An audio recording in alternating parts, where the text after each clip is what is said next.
Welcome, friends. Pastor Adam here. You know me from digital worship, but I want to say thank you for spending just a few moments with your executive leadership team from the church council to provide just a little bit of an update as we continue to live towards God's missions for us, to be a spirit-centered community that shares Christ's love through worship, education, and outreach, to develop and strengthen relationships with God. 2020 has been a time of challenge and change in many ways. And though we had hoped to be able to gather and meet in person as a congregation, this is clearly not possible during this time of pandemic. We wanted to take just a few moments here and offer an update on ministries that continue faithfully alongside our digital worship, many in new and different ways. Women on Wednesday has a great team leading through a new time, 4 o'clock, but you better believe it's still on Wednesday, with Kathy Gorman, professor, leading the charge. We launched a new small group ministry that has been keeping folks connected in new and different ways, and there's plenty of room for more. Our youth have been meeting both in person a bit and digitally in confirmation. And our partners in ministry at Family Promise have changed their model through purchasing a building for hosting. And Luther House has continued ministry with our college students.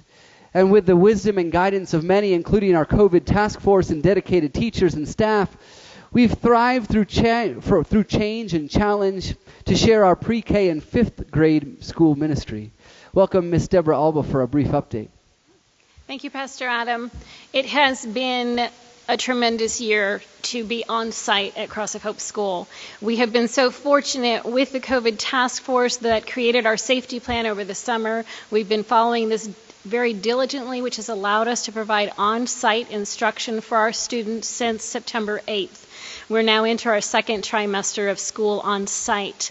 Our students are in smaller classrooms this year. They have just 12 students in each class. And our teachers and students, we're here each day wearing our masks all day long. Again, to provide the safety and security we all want and so desperately need during this time. I'm grateful to our church for the continued support of this ministry. It has truly become and felt like a ministry to our families this year. We have an increased number of families in the medical field who have found Cross of Hope. So thank you for your continued support of our school ministry. We are so grateful for you. Thank you, Deborah, and thank you for your continued interest, all of you, in our continued shared ministries here at Cross of Hope. And now please welcome our Council President, Pat Benchik.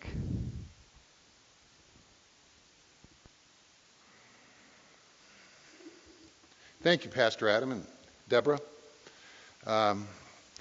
I have the fun job of trying to kind of bring you up to date on where we are financially as an organization. To set the stage, I want to just talk a little bit about the period from 2016 to 2019. There were major changes in the education market, in the ages of kids in this particular area of town. And as a result, we operated at losses for 4 straight years that averaged about $40,000 per year. That definitely reduced our cushion, if you will. So in 2019, when this council pulled together, and I believe it was in August, we became really focused on a change in the way that we operated, a new strategy. First of all, we went through an organizational restructure. In the past, we operated as a church, a school, and a school with 3 separate boards. In the old days, that worked just fine. But with the challenges that we faced through that year of 2019, it was clear that we needed to bring the organization together. And so now we work as one church. And we have ministry that involves a number of things, including a school. Each one of the schools are managed with program budgets. But we run the entire organization under a consolidated financial system. The second thing is that we decided to increase the amount of expertise. And so we hired Varian accounting firm, and they assigned a CPA to us. And that individual, under contract, oversees all of the financial operations and has been guiding us through a number of really important changes. The third thing was to simplify the financials. The council was really kind of stuck with this old way of looking at things that had been consolidated, that had way too many cost centers and way too many accounts. And so what we've been doing is reducing the number of accounts and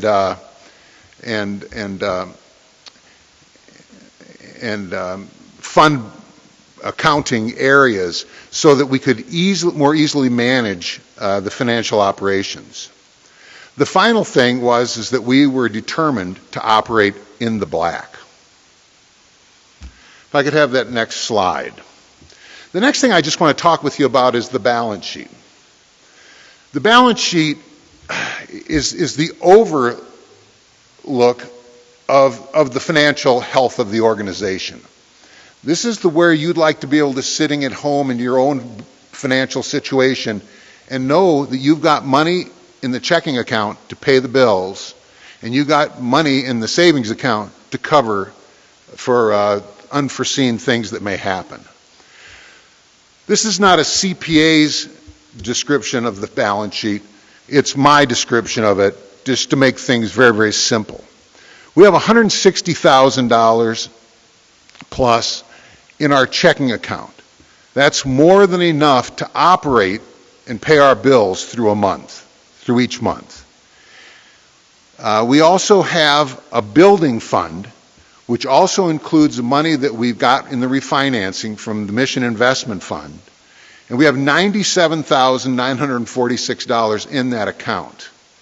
You'll notice that a lot of things have happened here to improve our property, but we still have this balance to be able to sit down when we can all get together and plan about that kitchen, or about those showers, or about those various things that we want to do.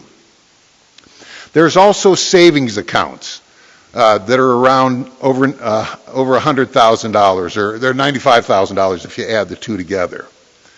The biggest thing on the asset side is this wonderful facility. The land, the building, the furnishings are worth over $1.7 million. Minus depreciation, we've got a very, very healthy situation going from an asset perspective. Our total assets are $1.457 million. The balance sheet then goes on. It covers the other areas that offset all of that plus in the liabilities and equities. I'm not going to go into that, but clearly we have enough money to fund the operations. On the next slide, we're really beginning to focus on actually what does it take to operate this place. And again, this is overly simplified from the Pat Benchik perspective, but this is what the accountant is really helping us to do, is to really reduce the numbers of categories. And this doesn't really do all the categories, but I'm only just picking out some outliers. First of all, I want to point out the tithes, offerings, and donations in the three categories are a little over $460,000 per year. That's short $34,000 from our budget through the end of 2020. Tuition was $528,886. That is a little under budget of $12,682. I wanted you to see those two so that you understand not only the importance of the ministry of serving the kids, but it also the importance of this to our financial well-being.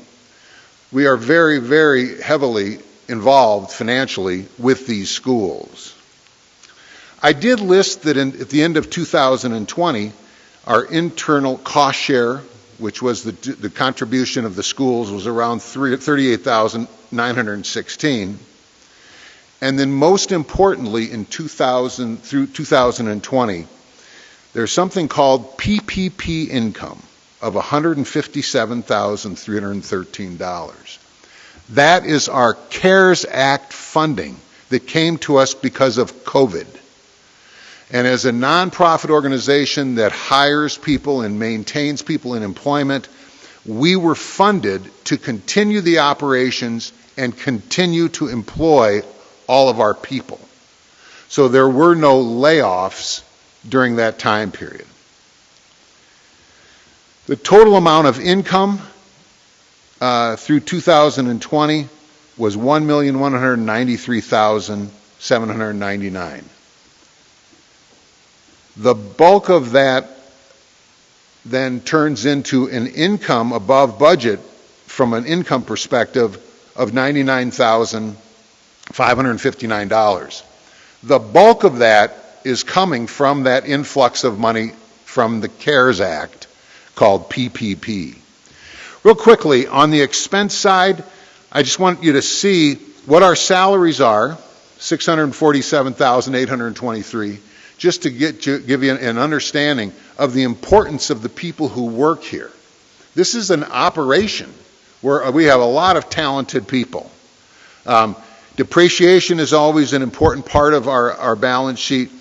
And then we've got the miscellaneous property improvement. Through last year, we had spent $74,000 on property improvement. Again, that came from the refinancing.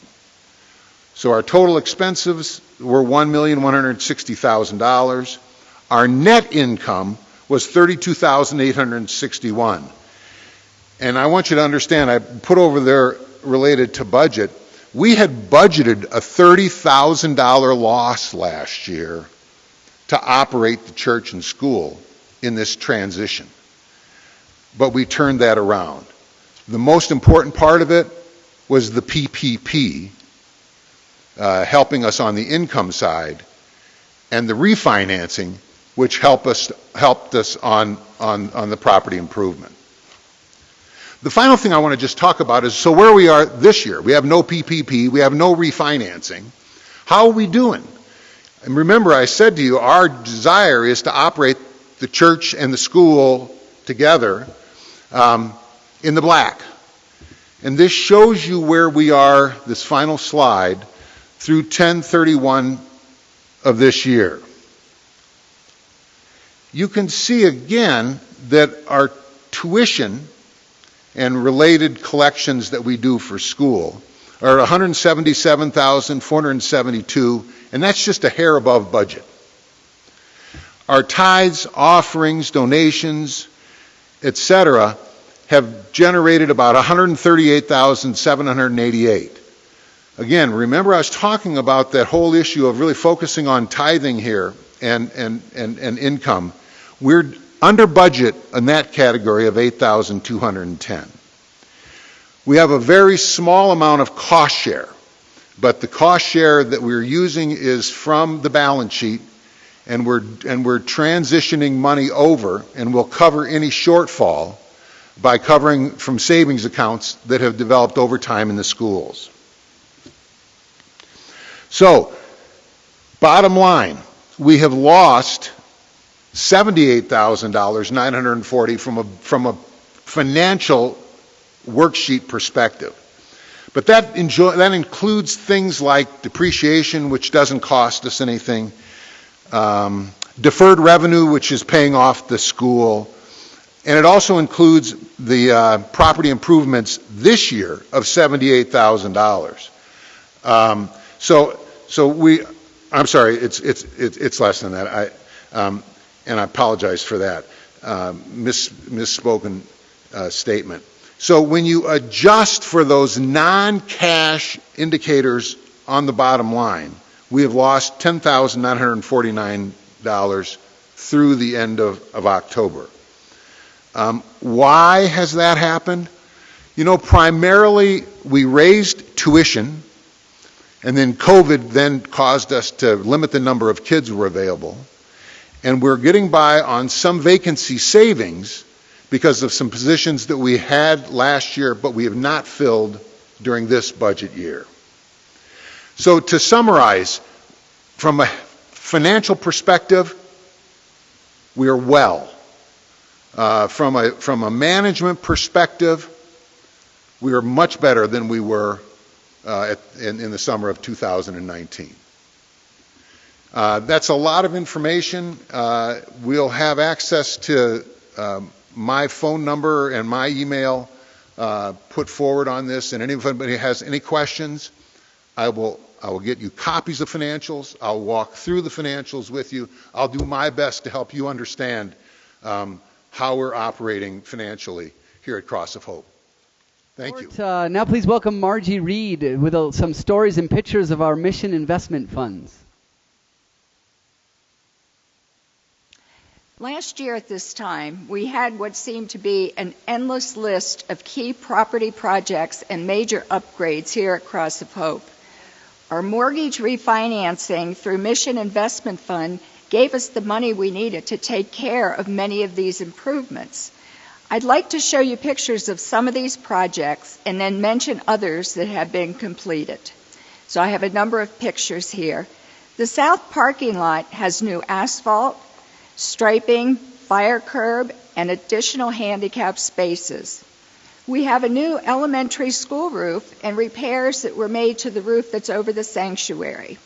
Adjustable shades were installed for the south and west windows in the Great Hall. Welcome desk with a sanitizing station and adjustable shades is also seen here. We have a new welcome sign that greets you as you enter the front door. We have new wayfinding signs on the north wall. TVs and all electrical and computer lines were installed in the Great Hall, Hebrews, and all the classrooms. The school hallways, elementary and preschool classrooms were all painted. The floors in the hallways and classrooms were stripped, waxed, and sanitized. And the teacher's resource room was designed with new cabinets for storage and organization. I don't have pictures for these, but I'd like to tell you about some of the other purchases. We purchased laptops and iPads for all classrooms. We now have a new, larger router to accommodate all the technical equipment in the building. An updated soundboard is now part of the equipment in the sound room located in the back of the sanctuary. Finance has a new computer that is easier to use and more secure. We have BARC was installed to fill the gaps under the Kachina Street fence. And additional safety items were purchased, including fire extinguishers and walkie-talkies in locations identified by the safety committee. So these are just of the few of the items that we were able to take care of, and we'll have an ongoing list coming forward. Thank you. Thank you, Margie. And I want to say thank you to all of our council members who have continued faithfully stewarding the ministries of Cross of Hope. During this year, it has been incredibly challenging, and many have served beyond their terms because of our inability to be able to meet as we normally do. So Nancy Leisher has a brief update regarding our council leadership. Thank you, Pastor Adam. As you can see from our reports, the council has been very active, although we have been virtual for the past 9 months. And I have been blessed and honored to serve on the Cross of Hope Council for the past few years. Many people wonder, what is the Cross of Hope Council? And basically, the Cross of Hope Council has a general oversight of the life and activities of the congregation, and in particular, its worship life, to the end that everything is done in accordance with the Word of God and the faith and practice of the Evangelical Lutheran Church in America. And that comes straight from our Constitution. We are responsible for the stewardship and care of mission and finances of the ministries, and we do this by setting goals, leading the congregation in fulfilling its mission, overseeing and providing for the administration of the church to help in the fulfillment of these goals. We responsibly attend to our financial and property matters, as well as we prepare and manage the annual budget. We are currently looking for new members to fill approximately 4 positions of those who have completed their terms and will be going off council whenever that time occurs.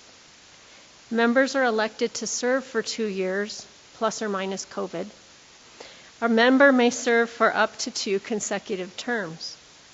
We are seeking people who feel called to fill a leadership role with a team of others. Some members bring a gift of financial understanding, and others a gift of listening and questioning that helps us discern our direction. Still others bring the gift of organization that help us accomplish these tasks. Our hope is that if you feel such a call, you will prayerfully consider our appeal. Thank you. Well, friends, I hope this has been a helpful time in sharing our journey of life and faith through the ministries of Cross of Hope. This work is work that we share. We share together, and as we continue to navigate this time of pandemic into the future to which God is calling us, I invite you to connect with your council leaders through cohcouncil@crossofhope.org and continue this work together. We are exploring the logistics of having a meeting perhaps on Zoom early in the new year where we can duly elect new council leaders and continue our discernment together as a community of faith. And until then, as we continue our journey through Advent waiting and watching together the Church of God, may God bless you, my friends.